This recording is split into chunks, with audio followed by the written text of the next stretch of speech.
founders, leaders, you have to surround yourself with really good people. You cannot do it alone. Welcome back to 40-Minute Mentor, the podcast on a mission to raise aspirations and inspire the next generation of category-defining founders. From purpose-led entrepreneurs to world-class investors and Olympians, you'll learn firsthand from today's successful leaders on what it takes to be brilliant, all in just 40 minutes. Today, we're bringing back our popular VC feature series, and I'm joined by Eileen Burbidge MBE, founding partner at Passion Capital, the pre-eminent early-stage tech VC firm based in London. Eileen is also a director at Fertifa, the UK and Europe's leading reproductive benefits provider. Eileen has been described by Fortune magazine as the Queen of British VC, which is no surprise given her extensive experience and stellar track record, having backed some of the UK's most successful businesses, including Monzo, Go Cardless, Marshmallow, and many more. Outside of Passion and Fertifa, Eileen has also served as the UK's Treasurer's Special Envoy for FinTech for 8 years, was Tech Ambassador for the Mayor of London's office, and she previously served on the UK government's Business Advisory Group. There is so much ground to cover with Eileen, so I am so honoured that she's joined us today on 40-Minute Mentor to dive deeper into her career story. So, a huge welcome, Eileen. It's a real privilege to have you on the podcast. How are you? I'm really well, thank you. Thanks for having me. I really appreciate being on here. Oh, no, the pleasure is all mine. Well, we're going to warm you up, Eileen, as we always do with our guests, with some quick-fire questions. So if you don't mind, can you finish the following sentences after me? Number 1, the deal I am most proud of is... Okay, first of all, I'm already killing this vibe because I know these are supposed to be rapid fire, but I feel like I have to put a disclaimer. And if you don't like this qualifier, you can edit it out later. No, that's cool. But I think the rapid fire is really tough because all of these deserve context. But the first one, and the reason why I paused and had to do that, the context on this one is, I think there's lots of reasons people would expect me to say, or won't be surprised to hear me say, that the deal I'm most proud of is Monzo Bank. But I want to qualify that it's not just because of the sort of financial success that it's become or the value that it's started to already develop and that it has as an enterprise value. I've said from the beginning, I do know there will be Monzo knots, so people who work at Monzo or who did work there years and years ago. I had said as far back as 2016, 2017, 2018, long before it was worth, anywhere near where it's worth now, that I was really proud to have backed that team because it's always lived and delivered value in line with its values. And that was something that I feel was a privilege to watch and be a part of in the early days, even before we necessarily knew that it was going to be, an objective success as well. So sorry, not very rapid for a rapid fire answer. No. It's a great answer, though. And having worked with some of the startups that have come off the back of ex-Monzo employees, it's just an incredible success story. And so many great entrepreneurs are coming off the back of it as well. And I'm also a happy customer. So thank you. I wish I would have invested in... Wise, or what was then TransferWise. But there's another one too, probably on Fido at the time. Those are probably my two biggest sort of anti-portfolio companies. And Wise is a good one because we actually knew Christo and Tovit really early on. They actually started in our offices. So on some lists or by some accounts, we get credit for investing in it. Actually, people still contact us in case we're willing to sell secondary, things like that. So in some lists or some databases, we are down as an investor because they started in our office and we knew the team so well and so early on.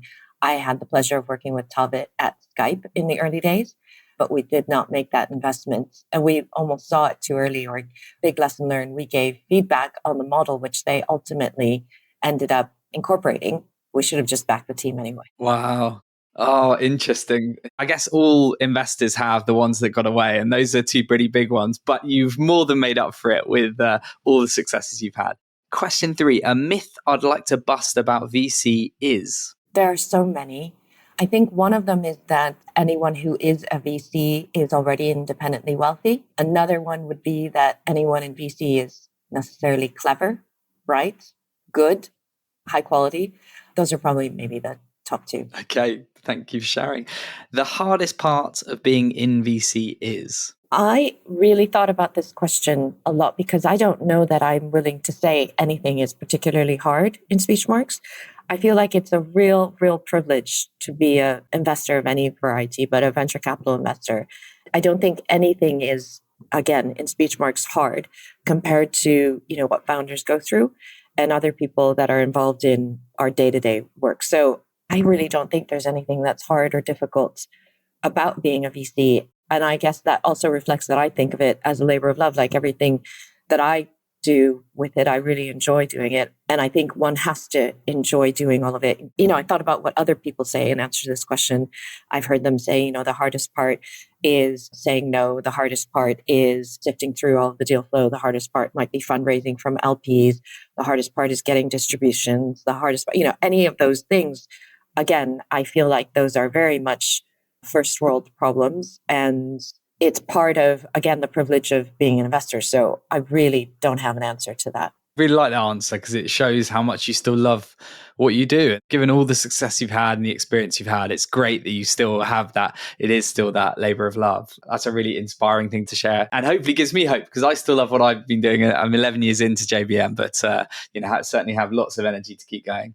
Final quickfire question, Eileen. The one thing I'd like to change about VC is? Oh, there's lots of things I'd like to change. Certainly the number of unpleasant people, I'd say. Obviously not everybody, not all VCs, not everyone that I've worked with, but I do think it is a sector or it's a job title or it's an area that has so far been kind of self-selecting or even not self-selecting, but selecting of certain types of personalities and people of certain stature, accomplishment or achievement or certain backgrounds that don't really necessarily line up with being the most pleasant, likable, high integrity, nice to work with people.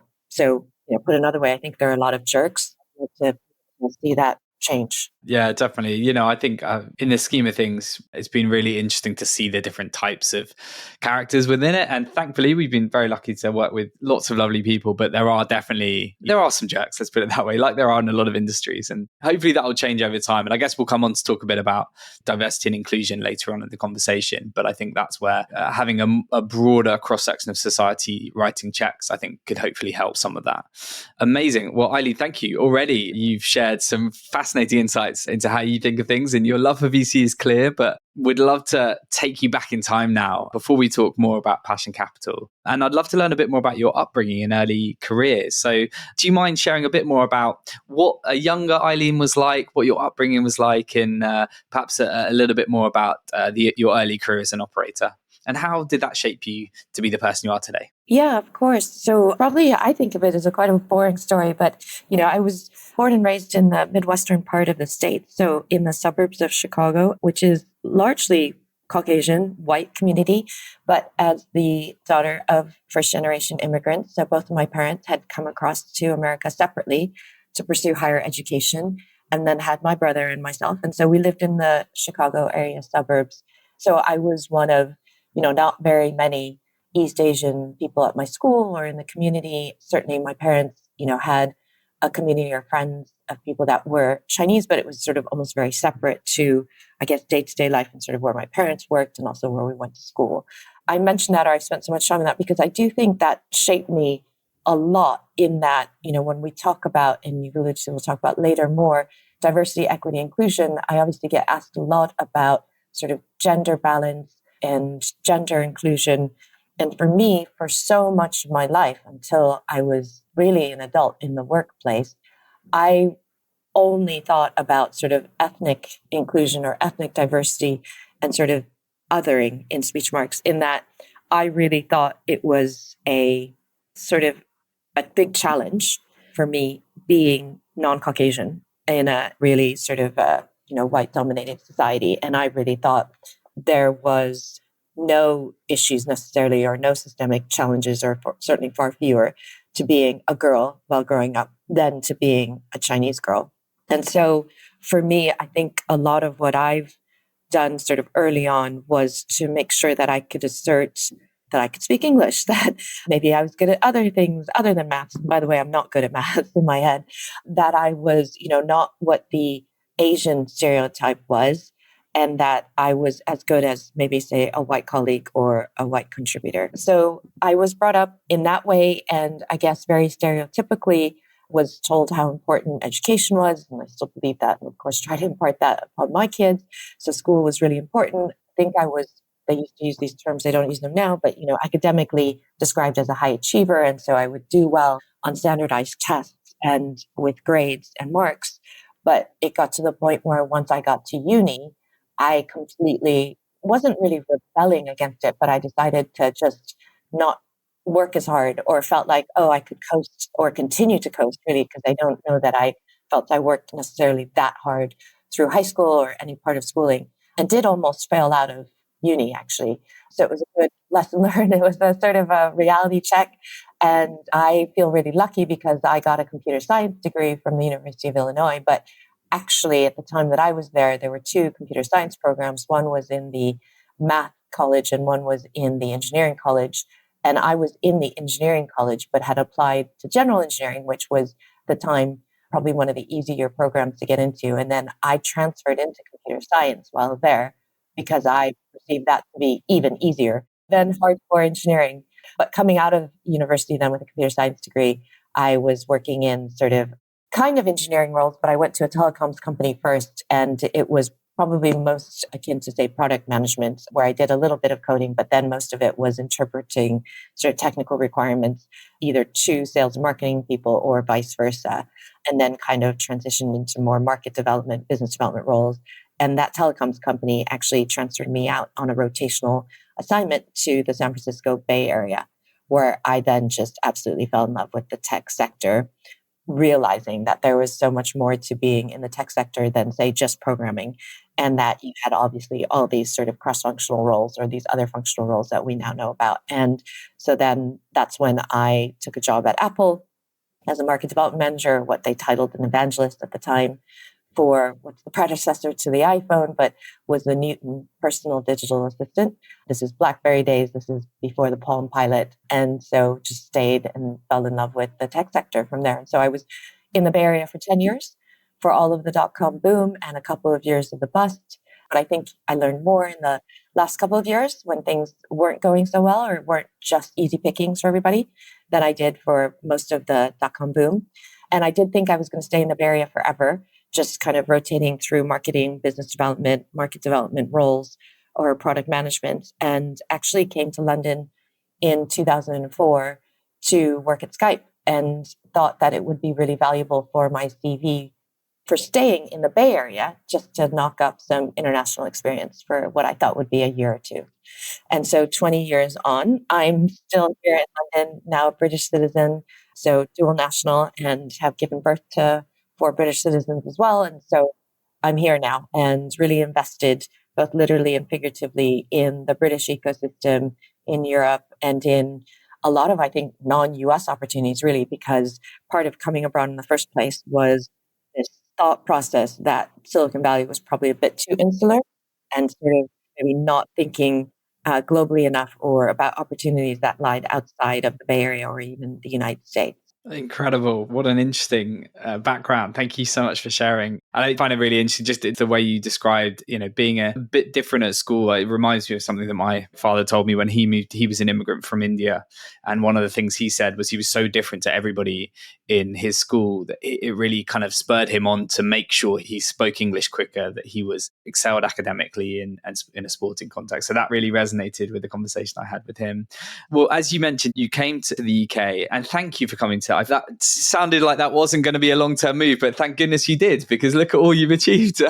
You came and you were hired as Skype's first product person, which is, I'd imagine at the time, maybe you didn't realize how impactful that was going to be. But I'd love to learn a bit more about what it was like to join Skype before it went on to become such an iconic brand. Were there any massive learnings that you took from your time there? It'd be awesome to share that with our audience. Oh gosh, there are so many learnings. But I also think there's learning in sort of everything that we do. Do you know what I mean? You can always take a lesson from any kind of experience. But yeah, of course, Skype was amazing. But so many things. I mean, even from, you were just very generous there about how it worked out and how, yeah, maybe that wasn't anticipated. I mean, that wasn't anticipated at all. And one thing that was really interesting for me looking back on it now is because I had a short-term mentality, which is going to sound really ironic. But because I was thinking so short term, i.e., I just was looking for a role for a year, maybe 2 at most, I wasn't actually necessarily fixated on, is this going to be a really sustainable company brand? Is this going to be a winner?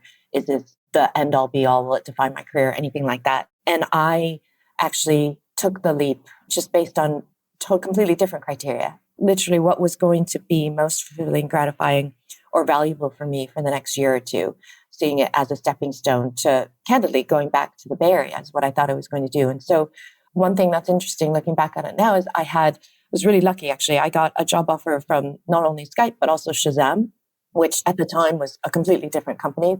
This is 3 years before the iPhone, so it's before Shazam really pivoted. But on paper, I think, and actually venture capital investors would have said the same, because Shazam had raised much more from VC at that point than Skype had done. And you would look at, on paper, Shazam being a quote unquote safer bet than Skype, because it had a patent portfolio. It certainly didn't have company founders that were under indictment in the US. It didn't have sort of the risk, I guess, that Skype did. And it seemed like it was going to be a much safer bet. And it also had teams that were based in the US as well as the UK. So, you could travel back and forth and potentially use that to kind of rotate back around and all these things. But I ended up thinking about how amazing it would be for me, given where my experiences had been to date, getting exposure to a development team that was based in Estonia, getting exposure to, a team that was being led by people who had done Kazaa before that, which had really fundamentally changed internet usage, broadband usage, how people were sharing content and things like that. And so it was also smaller. There were only 5 people in London at the time. And I just sort of thought, okay, for the next year or so, this is actually going to be much more interesting than Shazam, which is probably more sort of typical of what I guess other tech companies were at the time. Again, it was pre-iPhone, so I didn't anticipate obviously what Shazam would go through in its growth spurt following the iPhone and becoming a mobile app. But nonetheless, my criteria was totally different. So other lessons from Skype, other than, thinking about what you want to get out of a particular experience and how you can personally benefit from working with people who will have unique experiences, because that's what I ended up indexing for, and that's what served me really well. Where that a big one that I like to impart even with companies that I work with today is, you don't need to be a success in the US to be a global success. And I think this is one that still is really hard and really tempting for people just to follow, I guess, the established path of moving to the US or launching in the US in order to try and establish dominance. And Skype, I think, was a really great example of how you didn't need that. And it wasn't out of any kind of strategic, genius or even trying to prove that initially. It was just a function of reality and practicality, which is, Niklas and Jonas could not travel to the US. So it didn't make sense to have an office there. It didn't make sense to curry favor with US consumers. It just made a lot of sense to focus on the opportunity outside the US, clearly the home market here in the UK and all of Europe, and then actually to look further afield to Asia, which is really where I think Skype saw a lot of the hockey stick kind of traction initially. So that's one of the biggest lessons. Another lesson that was learned, which I think has been well proven now, or sort of at least better proven than that first lesson, would be, that remote teams can work. And so, or distributed workforces can work. So the development team was always based in Tallinn and the business or commercial teams were always based in London. But that worked really well for us. I think it requires an enormous sense of discipline. And I don't think it's for all teams or all personality types, but it worked really well for Skype. Another lesson was just to push as hard as possible and just to keep testing things and not to necessarily be worried about, competition. So one of the things that I wrestled with when I took the role or thought about joining the company was, because I was such a geek or in tech already, I was mindful that there was already voice over IP product offerings. So you could already do voice calling of a certain kind, AOL Messenger or an AIM or an MSN Messenger or an Yahoo Messenger, and basically all the messaging apps. You could do voice calling, but it was terrible, right? The quality was awful. And Skype's first sort of tagline was that it just works, and it wasn't working on the other platforms. So for someone like me that was thinking about it as a job opportunity, it was like, well, how's this going to be different? How's it going to be better? And clearly, if it could have been better, AOL would have done it, or Yahoo would have done it, or all these companies with massive resources, Microsoft, MSN would have done it. But being able to be confident in one's own innovation, in the IP that they had, in the learnings that they'd had from scaling, and how they worked with nodes and how they worked with voice processing and what they had done with music sharing or music file sharing. It's just don't worry about the competition. Don't look around you. Don't look behind you. Execute on your plan, execute on your vision. And if something that does work, if it's something that there is value for consumers, it will end up becoming an enduring, lasting proposition. Great. So many fascinating lessons there. Thank you, Eileen. You obviously reported to Niklas Zennström when you were there, who's obviously had a stellar career, both at Skype and then obviously as an investor. So what was that dynamic like? And what were your big learnings from working closely with him? Oh, I mean, I have mad respect for Niklas, obviously. I have huge affection, right, for my whole time there. I really feel like it was the experience of a lifetime. So there's nothing that I would speak ill of or nothing that I don't look back on with great, great fondness and just think that was so amazing. And I was so lucky to have every part of that experience. I think that one thing Niklas did do extremely well was to hire. I guess that sounds like I'm flattering myself. Actually, I don't think I was one of those, but his technical team was second to none. And I think anyone who ever had anything to do with Skype would attest to that as well. So that technical team based in Tallinn was amazing. And I think the sort of founding CTO team was actually made of a team of 4. And I had the, again, great privilege to continue working with them even after I left Skype because they set up a small private fund. And that's actually how I got into investing.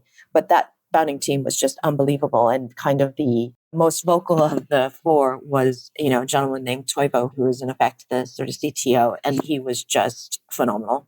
So I've not had the chance to meet or work with anyone who's quite of his caliber since then. But Niklas knew to defer to him, knew to give him rein, and knew that he would frankly be able to get it done. So a lot of what I think we did as a product team was mostly just act as a conduit between that development team and I guess the business and the commercial teams and the marketing teams and the requirements in London. But Niklas was exceptional at working with or channeling and getting the best out of that development team with Toivo's help and Toivo's leadership. He was also really great at thinking strategically in terms of where things could go. I also had another lesson learned from Niklas directly, which and I've talked about this quite plainly. I don't have any qualms about this or any bitterness about this as well. But, I was fired from Skype and I get that and I understand that. And that, of course, is Niklas's prerogative as the founder and as the company CEO. And that is something I continue to impart on founders today as well when I work with them as an investor. If something's not working for you, for the team, for you as a leader, you've got to make that change. And I respect that. It's a great lesson for me. And it's something that I think all leaders probably wrestle with. I'm not suggesting that Niklas necessarily wrestled with the decision for me, but the first time you do it, it feels like it's going to be so difficult that it's going to end up costing a lot of time or overhead or energy, or, it's just too difficult to do. But obviously you've got to do what's right for the business and for you as a leader. Yeah, absolutely.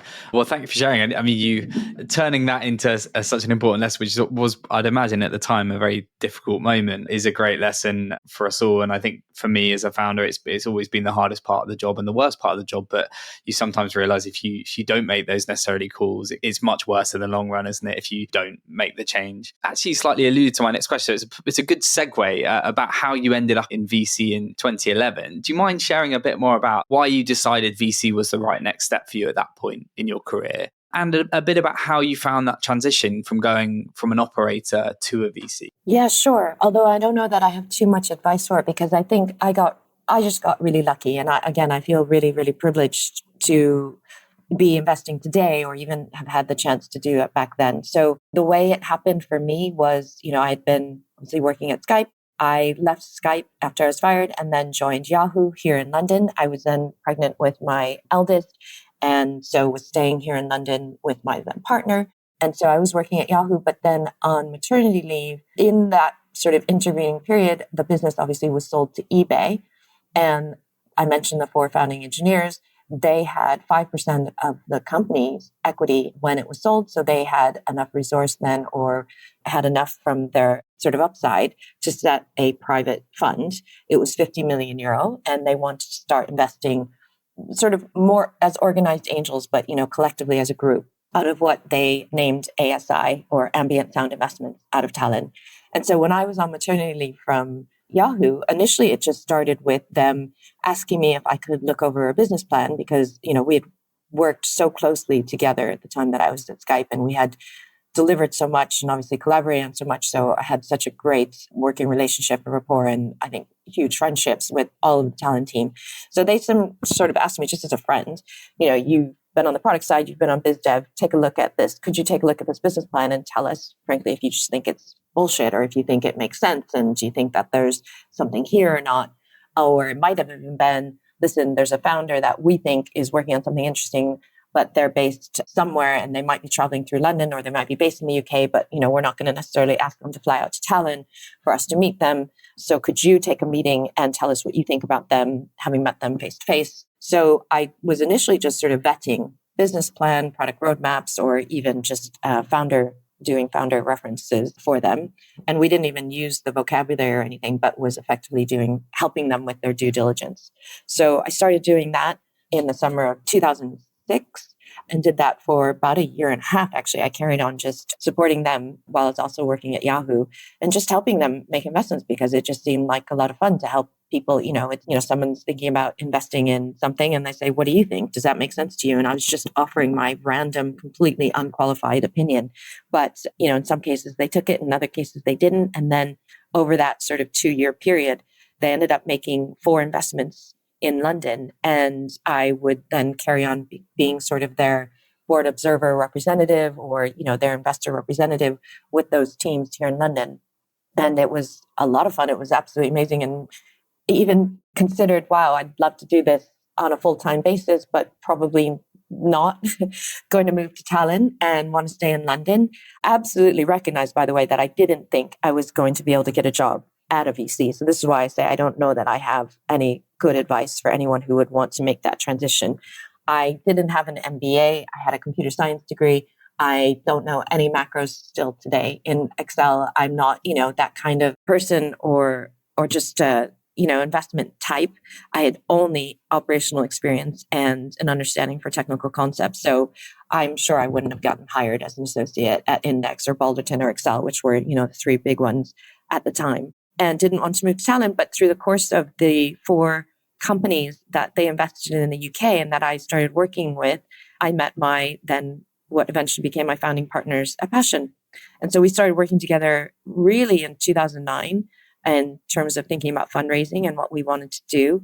And then, started investing out of Passion Capital Fund 1 in 2011. Wow, what a story. Was there a original or existing or continuous investment thesis that you had? I know you're obviously an early stage investor, so I'd love to know why early stage and what you think makes a great early stage investor. So I think for me, early stage always made the most sense because I had that experience at Skype and I knew what we went through when we were 5 people in London.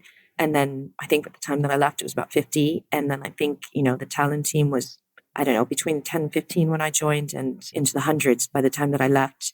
And I remember that I had joined right after Skype had raised from Index, but then I left right before the sale to eBay. So I kind of been through that stage. And so it made the most sense for me to apply my experiences to helping other people that might want to go through that similar stage. I think the other reason for me early stage makes sense is because of what I said I'm not good at, right? So I'm not, again, the Excel kind of warrior. I don't look at profit margins and how to improve those over time. I'm not the one who's going to deep dive into cohort analysis necessarily. I'm the one who I think is more looking at how do you build the team?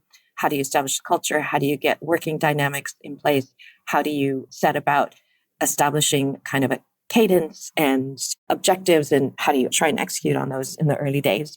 So for me, it's where I think I could lend the most experience and the best advice, but also kind of assess what may or may not work. And then I guess tying it all together, for me, early stage investing really is all about the people. I know everybody says that probably about every stage of investing, but I do think it's even more true or the most true at the earliest stages because there's nothing else to diligence, frankly, right? You don't have a business model to look at. You don't have 3 years of financials to look at. You don't have a profit margin to analyze. You don't have inventory. You don't have stock. You don't have an IP portfolio. You just have these people who are telling you, this is what I want to do. This is the reason I want to do it. And this is why I think I'll be able to pull it off. And that's all you really have to go by. Whereas for later stage investing, you could look at a lot of other things. And if there's a model that's already working, you could even potentially, bring in new talent or swap out talent and even optimize it further. So for me, it is about early stage investing. It's what I enjoy doing. And it's always been about the people. And people are what resonates with me most. And we are very similar, and that's why I'm a headhunter, and I love people, and I love the people aspect, and that's it's probably another reason why we really enjoy working with investors. I think it's a really unique vantage point you have, and clearly, based on Passion Capital's success, you made over 100 tech investments, backed billion-dollar companies like Monzo, Marshmallow, etc. You're very good at picking winners when it comes to the right leaders and people. So I'd love to talk a bit about talent in a minute, but there are going to be founders listening to this that will want to raise from funds like Passion Capital. So can you share what you look for when you're assessing those early stage founders and their businesses? What is it that kind of really draws you in? And on the flip side, what are the red flags that would put you off? Easier to start with the red flags. So I think that for us, I know it's going to sound obvious, but we've long sort of considered that in order to really, really build a successful business, and one that's going to have massive enterprise value, that is eventually, at some point in time, going to be a really big team.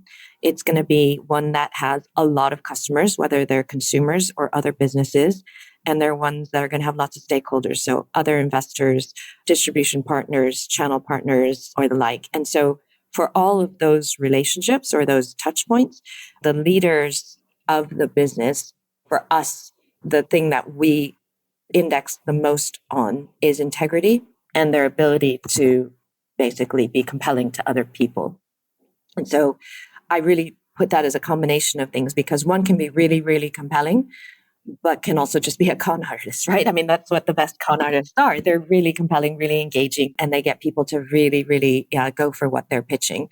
But for us, it's a mix of that with integrity as well. And so wanting to build something that's sustainable, long lasting, and of value to people. So it's also got to be somebody that we feel, and we could be wrong, there's really no good measure for this. I don't have an optimal or an objective test for this or criteria for this, but we had to always feel like we could trust them. That doesn't mean that we had to trust them to want to do maybe the things that we would want them to do or to have the same judgment as us, but meaning that we trusted what they were telling us. So they could vehemently disagree with us and say, well, no, actually, I'm going this way, or I just think that's not true, and I'm going to apply this thesis, and I'm going to try this instead. But then to explain their rationale, their thinking, their thought process, and to tell us that, honestly, we needed to be able to trust that thought process in their communications. So those are probably the most important pieces. And then everything else kind of comes from that. So the ability to be really self-aware, recognize what their strengths were, but then also where the gaps were, so that where they need to fill in with other members of the team or eventual hires, if not co-founders, the ability to communicate again, or at least just to have a way to communicate. Not everyone communicates in the same way. Some are really great in person, really charismatic, magnetic personalities. Some are really great at written form communication. Some are really great with their design, the UX. You just see it in the app or the product. But whatever way or shape, form it takes, they've got to be strong communicators. And everything else just flows from there, really. Love it. Thank you so much for the advice. I'm sure there's going to be a lot of people scribbling down notes there for when they next pitch the Passion. Throughout your time as an investor, you've done something that I've seen not many other VCs do, which is step into interim CEO roles in some of your portfolio, the likes of Monzo, Tide, and most recently Fertifa, which is an incredible business. It is quite a rare thing to do. So do you mind just sharing a bit about why you've taken those interim roles when you did? And perhaps just a little bit is a good opportunity to talk a bit about Fertifa and why you were sort of so keen to make that move at the time you did. Each of those are really kind of, there's specific circumstances for all of them. And it was never anything actually that we thought would happen. It's not as if we set up shop as an investor and thought, oh, we're going to be a hybrid with a studio model, or we might be hands-on, or we might actually take operation roles. So it was never actually planned. And as you said, we started investing out of Passion Capital Fund 1 in 2011. My first time doing this was actually at Tide in 2018. So it was, some years into the journey, really. And I should also qualify that I wasn't interim CEO at Monzo, but I do appreciate the nod to the interim time that I did do there. So each of them had their own circumstances. With Tide, it was it was really interesting. We had agreed with the company founder that the business was doing so well, it was just before the Series B, that it might be the right time to bring in a scaling CEO. And this is something that happens, I think, often with a lot of tech startups. It is a very different sort of skill set. And I think a set of characteristics and traits of somebody starting a business and then somebody taking it through to another kind of step change. And we'd gotten there with Tide, and all of the investors were really bullish about promise as played out. And the founder was brilliant, but we just sort of thought, listen, it might be time to bring in somebody who is really well equipped or has been through the experience of scaling something to take us to the next level. And so we'd done that. We ran a search with a search firm, not yourself, sorry, but with peers in your sector. And we had actually then agreed that package and announced it to the company, had an all hands, did that whole, where the founder did a great talk about handing over the reins and this was the right time and they were going to stay on the board. And, it was just a good transition.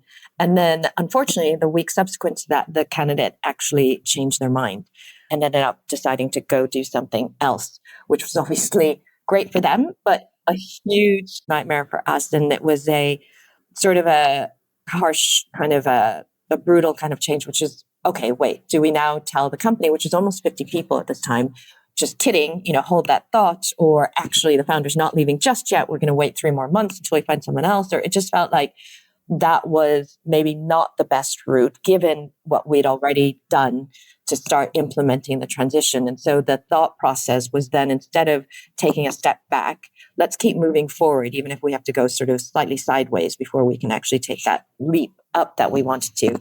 And so it was decided that we'd still have the outgoing founder CEO, step out of the CEO role as had been announced, but that somebody would come in as interim while we redid a search for a new CEO. And so that's what I decided to do, or I said, I'd be happy to do that. So I'd been spending so much time with the founder, during the transition and leading up to it. And so it felt like, okay, I can do this. I'm not going to probably implement any drastic strategic changes or anything like that, but there are some maybe talent issues to resolve, maybe some ongoing performance things that, needed to be taken care of, maybe some looking at the costs and things like that, just to maybe just make sure that things were in a nice place for when we did find the right person. And the idea was 99.9% of my time was going to be on the search for the incoming CEO. Obviously, it plays out, and there's obviously more work to be done, as anyone who's been a CEO knows, or a company founder. So I didn't mean to trivialize that, but it was, so that was the idea. And it took 4 months to bring in Oliver Pearl, who's been by all measures a great CEO and has taken the company to where we all hoped it could be taken to, if not further to go. And so that's how that happened. And then in 2020 with Monzo, it was a completely different setup, really.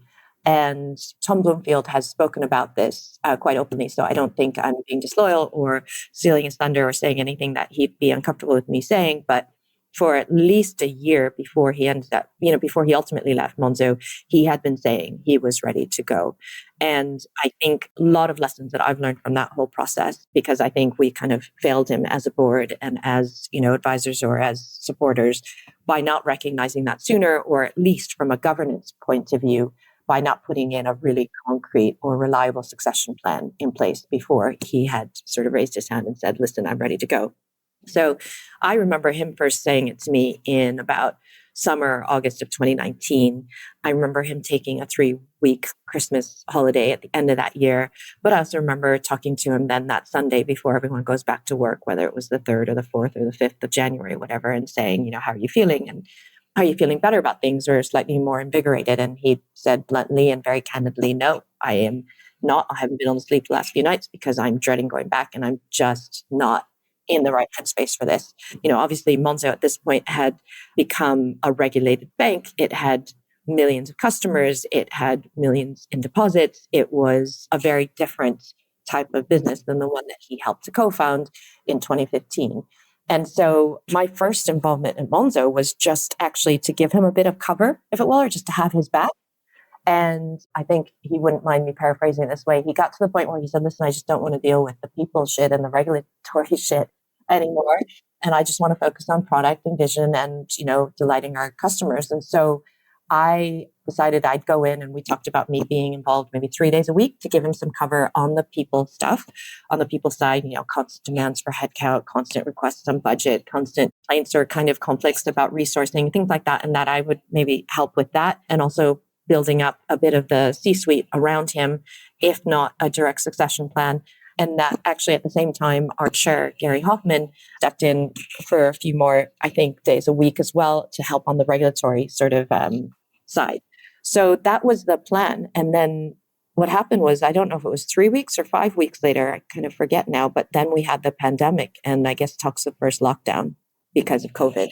So that's what really changed it. And what started as sort of a 3-day a week, I'm going to have Tom's back here and we'll look for a way for him to transition out over the next sort of 3 to 6 months, became a sort of all out, all hands on deck, full time, or even more than full-time gig, where it lasted 10 months in the end. I did help with a lot of the people stuff, but unfortunately that ended up being things like closing down the service center in Las Vegas, implementing a redundancy program, talking about salary sacrifice. And, we ultimately ended up taking out 25% of the cost out of the business almost right away, or in, 3 to 6 months time. We also did get succession planning in place for Tom. And obviously he left the business towards the middle of the year. But not only did we then bring in TS as the CEO, we also brought in Sujata as the COO. We brought in James as the CFO. Subsequent to that, we brought in, Mike Hudak as the Chief Product Officer. We brought in new General Counsel and Steph, new Chief Risk Officer, Ian. So basically the entire C-suite in 2020 is overhauled. So big job. No, it was a work of many. But I think that one, it's an interesting thing if I look back on it now, because I don't know if we hadn't already agreed that I might do a few days a week to support Tom, if I would have jumped in to help as much as I'd done, when COVID hit. I'd like to think that I would have done, but it certainly made it a lot easier, or just the more natural thing, because I was already kind of being held to account and sort of attending his kind of weekly stand-ups or even daily stand-ups, his C-suite and the like. But this one was more about, I guess what every other business leader had to do in 2020, which is just, react to COVID and a global pandemic. And then for us at Passion, it was an obvious thing because of the portfolio value that Monzo represented to us, right? So it was what was going to be a potentially existential time for Monzo was then very naturally potentially an existential, not existential for the fund, but was going to be really material to the fund's position and the fund's success ultimately. And then when Fertifa happened, and it's a deal that I co-led with my Passion partner Mullen during lockdown in October 2020. We both passionately support reproductive health and believe that it's been classically underinvested in. Really, we're looking for something to do in the UK. And I had been an angel investor in a US company called Maven Clinic before. So I really believed in the Fertifa proposition. We had happily backed it in October 2020. It was doing actually really well. So this is maybe closer to a Tide-like situation than a Monzo, but not even close. Still, 10-person team in 2021, and one that wasn't quite gelling internally, but doing really well commercially. So had signed up the likes of Centrica, NatWest, and Meta as clients. And so for us as investors, we thought, gosh, they've signed up fantastic logos. They're doing what would be usually described as the impossible, but they're just having a bit of difficulty getting going, building a culture, establishing sort of a well-functioning team. But it's only 7-10 people at this point in time. I will go in, is what I thought I'd do, and just bring in a CEO like I had done at Tide, but it should be, much easier because it's a smaller team, earlier stage, and I'll just look for somebody who wants to be a startup founder, but maybe doesn't have their perfect idea yet. So that was the plan. And actually coming off the back of Monzo, which took me some months, frankly, to recover from the burnout, I thought would be a walk in the park, right? Because it's nothing of the scope or the scale of a Monzo. But so I did do that. I came in January 2022. I spent the first 5 weeks actually interviewing more than 50 candidates for people that I thought could make great CEOs for Fertifa. At the same time, I obviously also wanted to continue hiring, wanted to help the team gel, work through some of the people or the cultural issues or some of the ways of working. And so clearly got emotionally invested with the people and the team and also the proposition and the patients we were supporting and people having Fertifa babies and all of that. And basically just felt even more in love with the company, the proposition, the opportunity, and what we're doing. And so I don't know which comes first or, if one feeds the other, but I couldn't quite get the ideal candidate to come in. Part of this was not just because I made it an impossible task or just sort of self-serving for me, but it's fine to say, oh, I'll just look for somebody who wants to be a startup founder but hasn't come up with their perfect idea. But it's something else to have a situation where I have a certain amount of options to lend from an option pool to somebody to take on basically, that much risk as being a startup founder, but a fraction of the equity they would have if they were a startup founder. So that's where I had a bit of a mismatch. And the type of people I was looking for would obviously want and also be able to command the kind of equity that they deserved if they did start their own business. And yet I was trying to probably appeal to them with, a fraction of that. So that's why I wasn't able to find the person, I think, the ideal person at least, or the caliber that I wanted. And at the same time, I was falling more and more in love with it, sort of thinking, okay, somehow I am sort of making more time to focus on this along with everything else that I'm doing. So what happens if I kind of try to keep doing it myself? And then here I am now 2 full years later, but I do still love it. It's another labor of love. It's something, it's true that you do make time for the things that you love to do.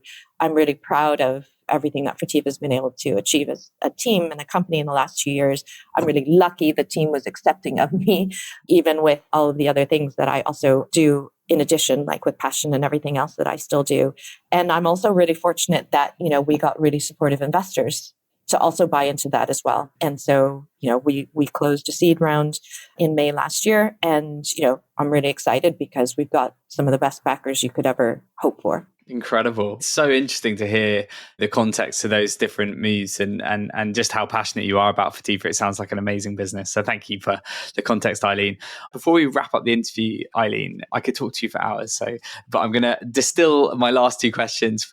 There are going to be founders listening that are going to need to make executive hires. It is a hard thing to do. And you have been involved in many of these processes. So have you got any just little bits of advice for anyone that may be making their first leadership hire about how they can nail that process? Any tips or tricks or learnings for them? No, that's so disappointing, isn't it? Because I wish I could say yes, but other founders will tell you that I still survey people and ask them what tips and advice they have. I shared some time in an airport lounge with Christo from Wise a few months ago, and I think he thought I was trying to set him up, or I don't know what he thought I was doing, but he thought I was being really, really weird because I asked him how he does this and anything that he's learned from it. So I don't have a good answer for this, but what I can say is you have to do it. So even though there is no recipe book, there's no playbook, there's no obvious way to do it, there's no way to know if you're making the right call or not, you have to do it. Founders, leaders, you have to surround yourself with really good people. You cannot do it alone. And actually, it'll be a shortcoming if you believe that you can or you decide that you want to do that. So it is a show of leadership to trust in other people, to show that you can collaborate with other people, that you can delegate to them, that you can channel, that you can develop them, that you can take out their strengths and their weaknesses, and then also supplement people around them as well. The only advice I would give is you're going to spend a lot of time with this person. You're going to want to trust them with decisions that you can't or don't have time to take. You need to live with that. So make sure that that's a person that you feel that you can do that with. Don't just bring them in because their CV looks great, because they were just at your largest competitor, because they were, whatever you think, because your VC recommended it. It's got to be someone that you're going to feel happy to be beholden to a certain degree. And the other thing I would say is, with equity, on the one hand, don't be too stingy, because as we all know, creating a bigger pie together makes more sense than trying to be stingy on, like percentages of a percentage point. On the other hand, the other thing I would say, especially with executive hires, is you can always add to an equity grant if it's working out really well. So that's one way to think about compensation, maybe, is to break up or to actually think about how you stage the overall equity. Because obviously a new executive coming in says, listen, when we get to an exit, I want to own, I want to have this much of the business at that time. That's great. Then think of a plan of how you work up towards that versus maybe offering that in a package that vests from day one. Great advice. Thank you, Eileen. And before I wrap up questions, I've got to ask about DE&I. It's a topic we're both passionate about. And there has been advancements, but I think we'd all agree that there's still so much work to be done. So just to maybe if we could sharpen the minds of any investors or founders listening, what do we need to focus on to make some more improvement in the year and years ahead? I think the first thing we have to do is stop saying that we try to get deal flow and it's not in the deal flow, I guess, or that we're just not seeing entrepreneurs or those more diverse entrepreneurs aren't coming to us. I think We need more people on a wholesale basis to recognize we need to change the way we source our deal flow and the sources for that. And it's incumbent on us as investors to do that. The other thing we need to do is really just take a hard look at ourselves and the actions and the behaviors that we do, and to see how that might be projecting onto the types of people we want to attract if we genuinely want to attract more diverse people. I won't name names, but there's a really well-known fund who just concluded an internal investigation about some inappropriate behavior, and they've decided that there was nothing conclusive to prevent the original partner from coming back. Is that going to scream out to people that they are an inclusive place, that they recognize what people value, if they come from diverse pathways? I would say no. And so I think as an industry, I think we've really got to walk the walk.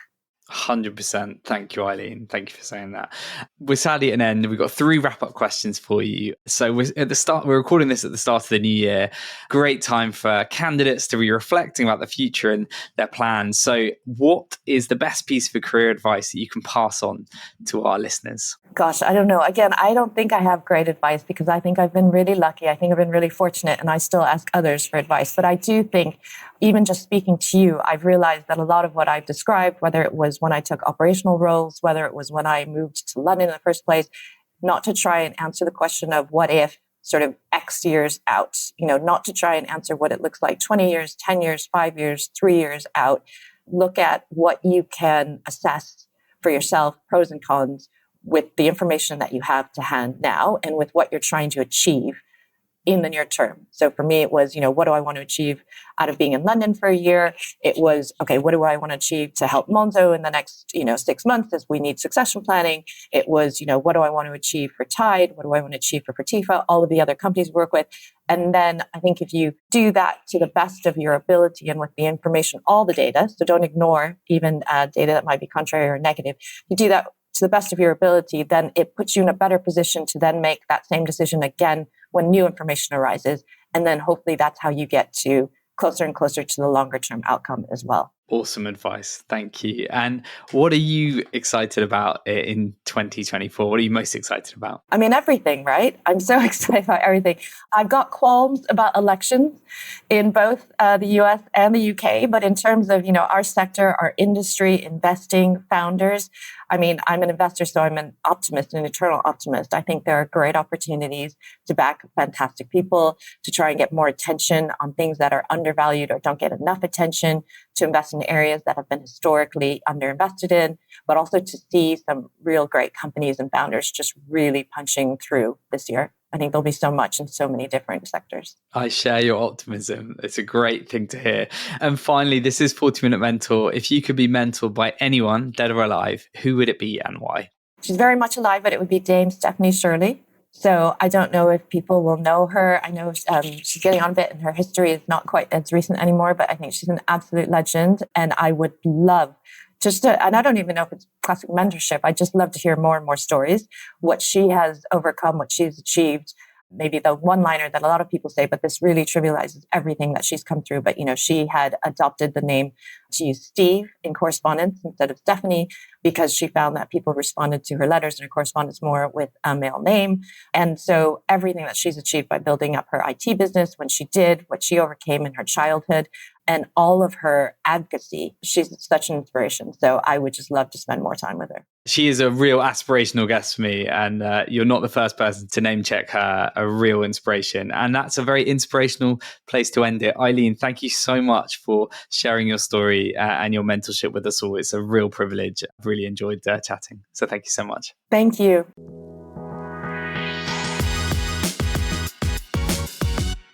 And that is all from us today. Thank you so much for tuning into this episode. We really hope you enjoyed it even half as much as we enjoyed recording it. If you're a new listener and haven't left us feedback before, we would really appreciate it if you did. We'd love to hear what you love most about 40-Minute Mentor and how you think we can make it even better. So if you have 30 seconds after this episode, I'd be so grateful if you could head to ratethispodcast.com/40mm and leave us a rating and review. You can also leave us a review on your favorite podcast platform. As always, if we've left any questions unanswered in today's episode, or if you have any any suggestions for future episodes, then please do let our head of marketing, Hannah, know. Thank you so much again for all your support, and I hope to see you next Wednesday for even more pocket-sized mentorship.